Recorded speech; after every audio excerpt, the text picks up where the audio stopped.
Reprends ton pouvoir dans un environnement toxique, si clé du développement personnel en dépit des abus et de la manipulation. C'est un plaisir de partager ces pages avec toi. Je suis Laurence et je suis ravie de te rencontrer ici. J'ai connu un environnement qui étouffait ma personnalité et m'empêchait de m'accepter et de me connaître. Les exigences étaient élevées et la culpabilité me rongeait en permanence. Je ne connaissais pas mes droits, je me laissais convoquer et intimider, je vivais dans la peur constante d'être renvoyée. Je me suis retrouvée plusieurs fois en arrêt pour épuisement. Mon mariage a été marqué par mon incapacité à poser des limites et à m'affirmer. J'ai connu la manipulation, les abus et la maltraitance jusqu'au divorce. Cette saison de ma vie étant conjuguée au passé, tous les jours du présent voient mes rêves prendre forme et se concrétiser dans la réalité. Dans cet audiobook, je te révèle les clés précieuses pour avoir les bons réflexes dans un milieu qui te limite et te vole ton temps et tes talents et tes rêves. Avec mes meilleures pensées, Laurence Leroux. Cet audiobook présente un contenu en 6 parties. 1. Prise de conscience. Ouvre les yeux sur la nature d'un environnement toxique. 2. Prise de décision. Positionne-toi face aux enjeux encourus par ton bien-être. 3. Mise en action. Tes outils de défense et de contre-attaque. 4. Séparation. Les bonnes façons de quitter les relations toxiques. 5. Guérison. Vivre ta rupture, ton deuil de l'ancien mode de fonctionnement. 6. Reconstruction. Lance-toi dans une vie détoxifiée sans reproduire le passé.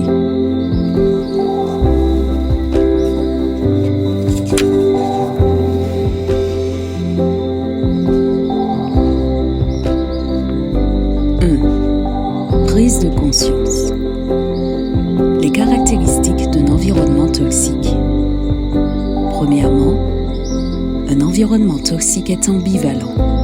Tu en tires des bénéfices, mais en même temps, il te met mal à l'aise.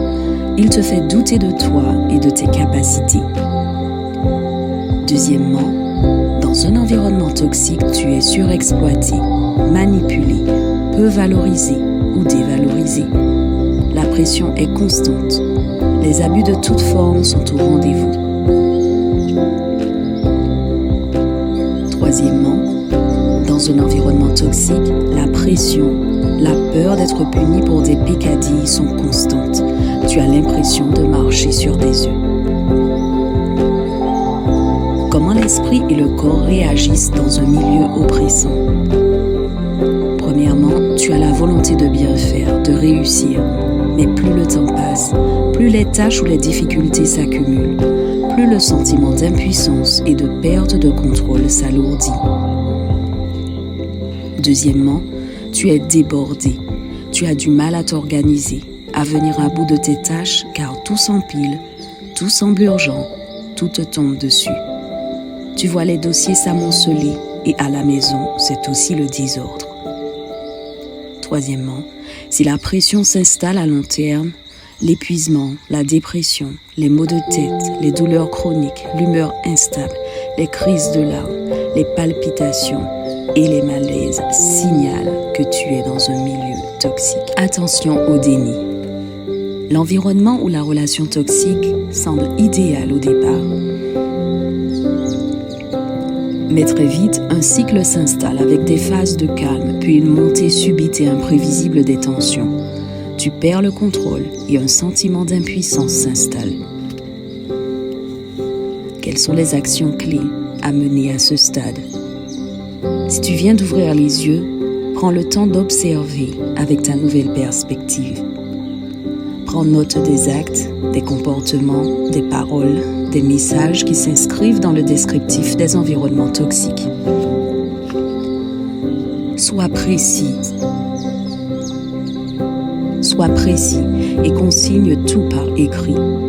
Copie, email et tout autre moyen pour les référencements nécessaires à l'avenir. Le déni peut être involontaire. C'est une phase qui précède la prise de conscience, surtout si les circonstances de départ étaient idéales. Cependant, une fois que les éléments sont mis à jour, l'individu accepte l'évidence et sort du déni pour se préserver et passer à l'action. Le déni peut aussi devenir une protection. Dans le cas inverse, certaines personnes choisissent de se réfugier dans une attitude de rejet face à la nature de ce qui les affecte pour ne pas affronter la réalité. Cela les rend incapables d'effectuer les changements nécessaires. Chapitre 2. Prise de décision. Parler et dénoncer. Le silence n'est pas l'ami d'une victime d'abus, de harcèlement et de maltraitance. La peur de parler est une chaîne qui permet de maintenir une personne sous contrôle le plus longtemps possible. Point clé lors de la prise de décision. Il y a 3 indicateurs que tu es prêt à prendre position. Premièrement, tu sors du silence alors que jusqu'ici tout était resté sous couvert. Deuxièmement, tu demandes un accompagnement avec un ou des professionnels. Troisièmement, tu recherches de bons conseils pour mieux penser, réagir et pour ne plus subir la situation. Lors d'une prise de décision, se développe le mindset d'autopréservation. Cet état d'esprit, ce mindset, te conduit à croire que tu es conçu pour être libre et heureux, et c'est la seule vérité qui compte. Le mindset d'autopréservation te permet de tenir tête à tous ceux qui veulent te garder sous leur contrôle.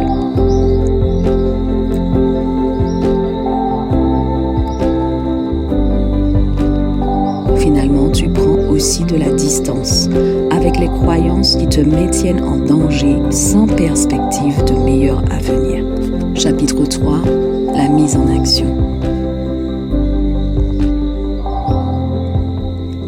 La mise en action intervient avec un changement intérieur qui impacte l'environnement. Premièrement, il y a la renaissance de la confiance en soi.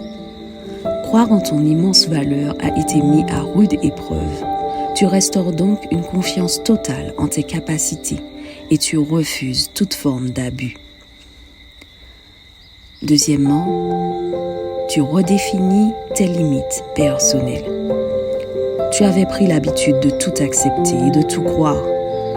Maintenant, tu te reconnectes à ton non, ton assez ou ton stop, sans excuse, sans culpabilité. Troisièmement, tu développes de l'assertivité. Il t'était devenu impossible d'affirmer tes idées et de contredire ce qui s'imposait à toi pour éviter les confrontations. Tu retrouves donc ton pouvoir. Chapitre 4. La séparation. Le point clé de la séparation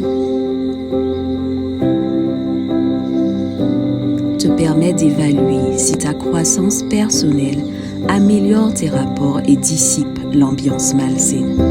Si t'affirmer provoque des réactions de rejet et de violence, c'est le signe qu'une rupture complète est inévitable.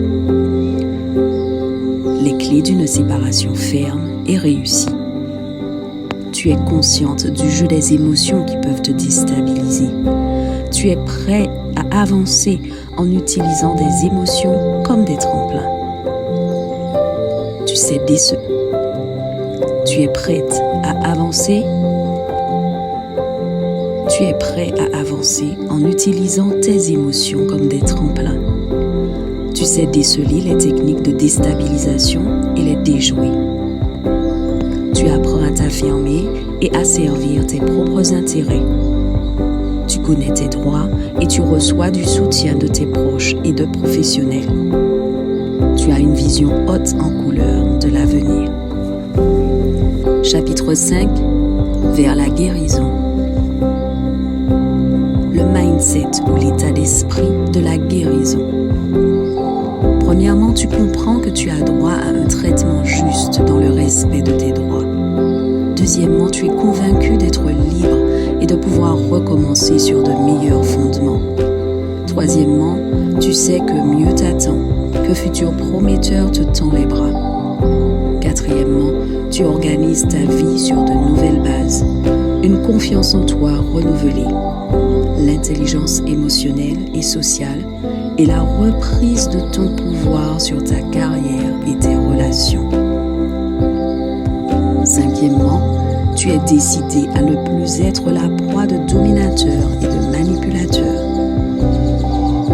Sixièmement, tu regardes le passé sereinement en souriant à l'avenir. Chapitre 6. Étape de reconstruction. Redécouvre ta valeur. Premièrement, sois conscient et reconnaissant pour ta beauté, tes qualités et tes atouts. Deuxièmement, sois capable de formuler ce que tu veux, ce que tu refuses et ce sur quoi tu peux faire des concessions. Troisièmement, désire ce qu'il y a de meilleur pour toi-même. Quatrièmement, si tu t'es négligé, tu es prêt à te reprendre en main. Les actions clés de la reconstruction.